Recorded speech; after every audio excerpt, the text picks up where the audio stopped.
मजदूर बोला, हे सुंदरी, मैं तुम्हारी आज्ञानुसार ही अपना हाल कहूँगा और यह बताऊँगा कि मैं यहाँ क्यों आया।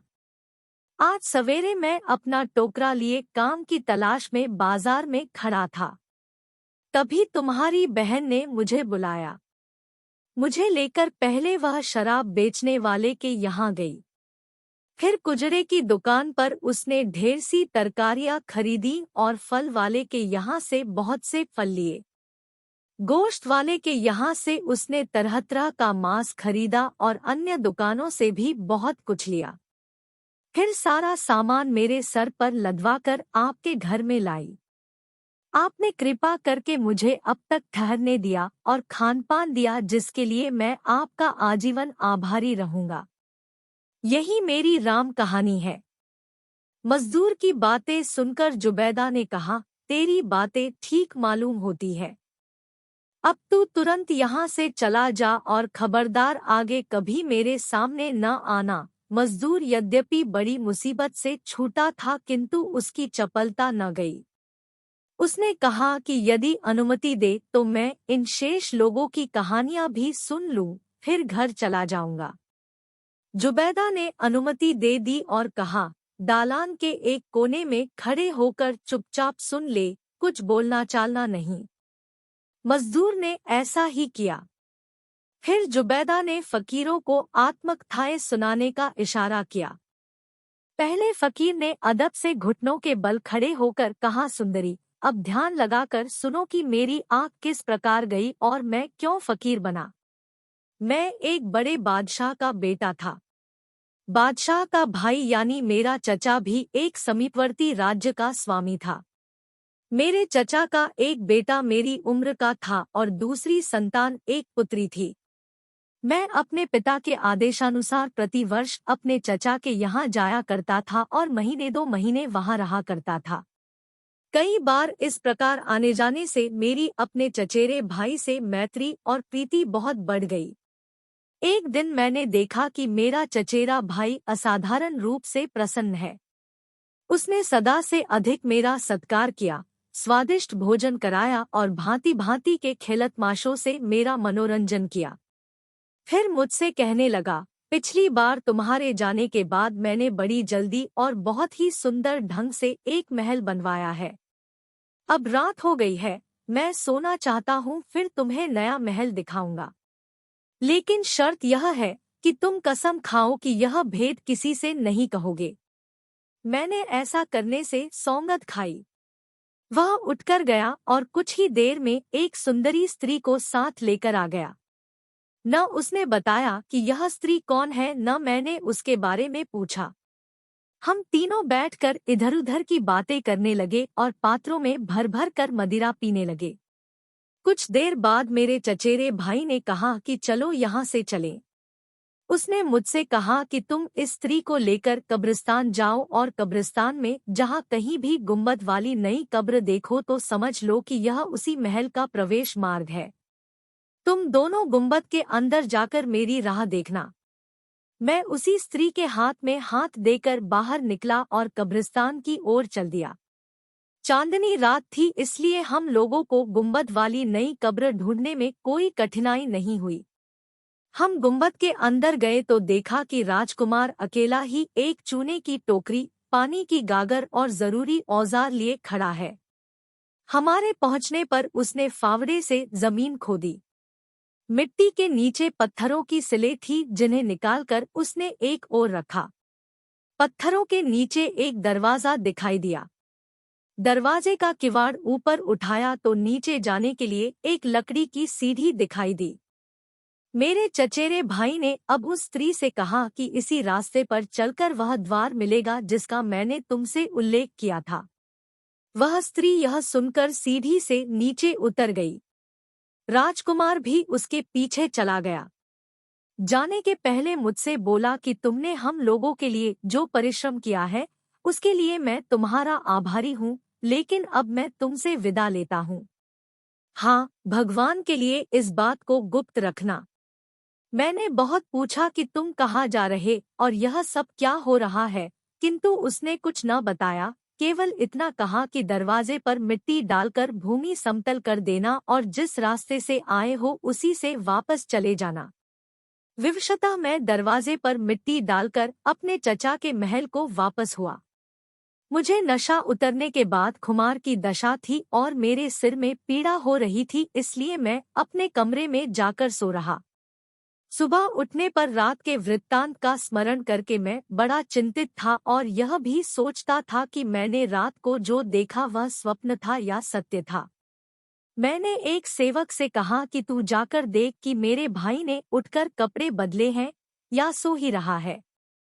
उसने लौटकर बताया कि वे तो रात को अपने शयन कक्ष में थे ही नहीं और किसी को यह भी नहीं मालूम है कि वे कहाँ गए हैं, इसलिए उनके सेवक और संबंधी सबको बड़ी चिंता है और किसी की समझ में नहीं आ रहा है कि क्या करें।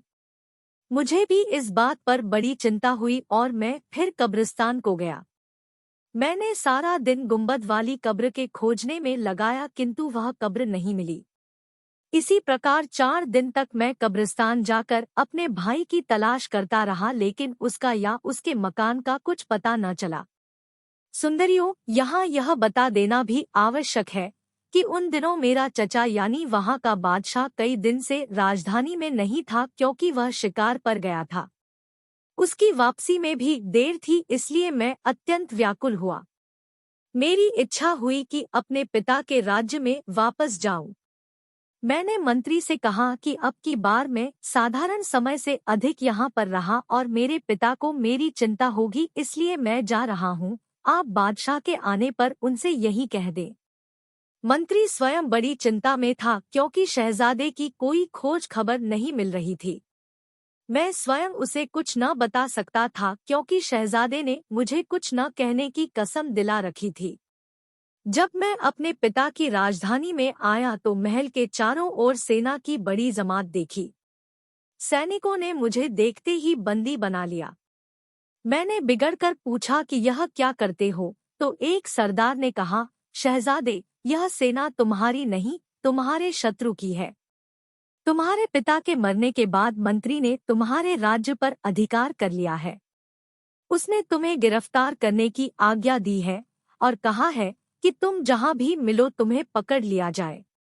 अब तुम हमारे भाग्य से स्वयं ही हमारे पास आ गए।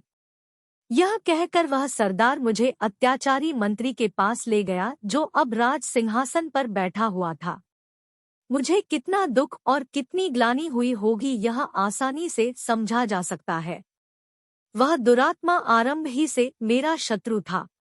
इसका कारण यह था कि बचपन में मुझे गुलेल चलाने का बड़ा शौक था कि एक चिड़िया सामने से उड़ती हुई निकली। मैंने गुलेल से उस पर पत्थर मारा। संयोगवश वह पत्थर का टुकड़ा उसी मंत्री की आंख पर लगा, क्योंकि वह भी अपने निकटवर्ती भवन की छत पर टहल रहा था। उसकी आंख फूट गई। मुझे मालूम हुआ तो मैं स्वयं ही उसके पास गया और अनजाने में हुए अपराध के लिए उससे क्षमा मांगी।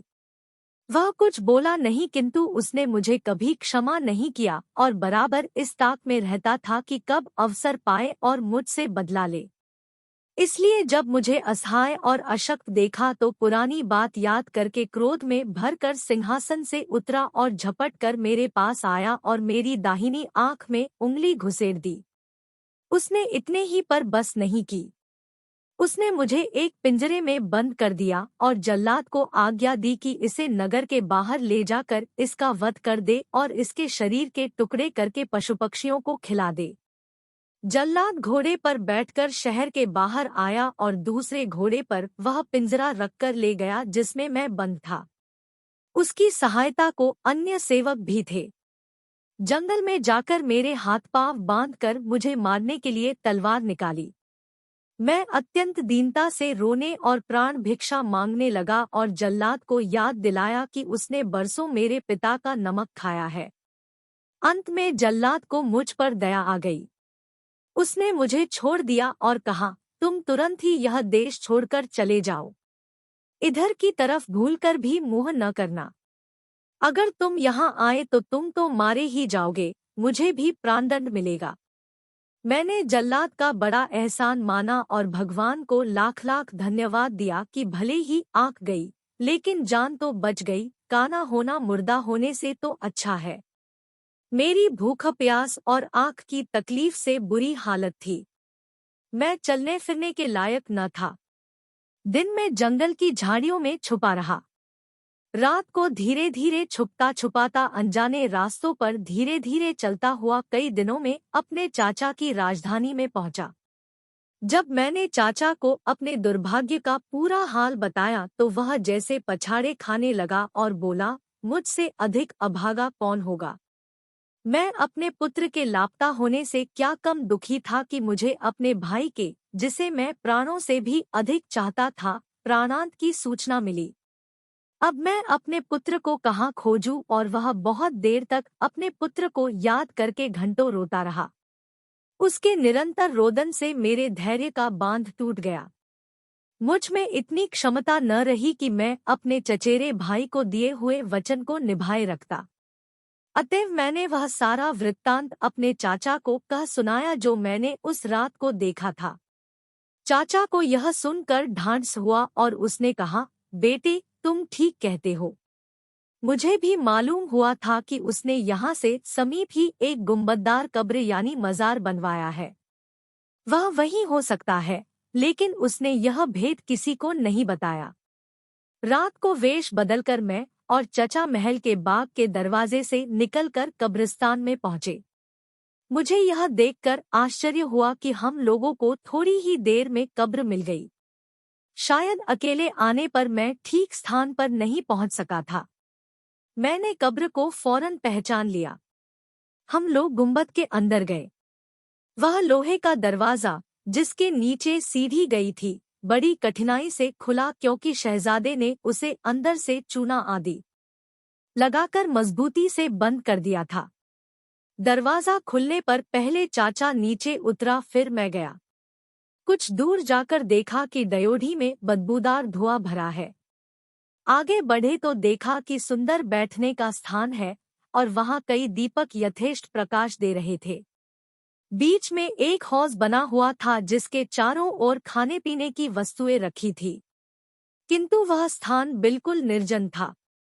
फिर हमने देखा कि एक और चबूतरा सा बना है और उसके बाद एक कक्ष है जिसके द्वार पर पर्दा पड़ा है। चचा सीढ़ी से चबूतरे पर चढ़ गए और पर्दा उठाकर अंदर गए।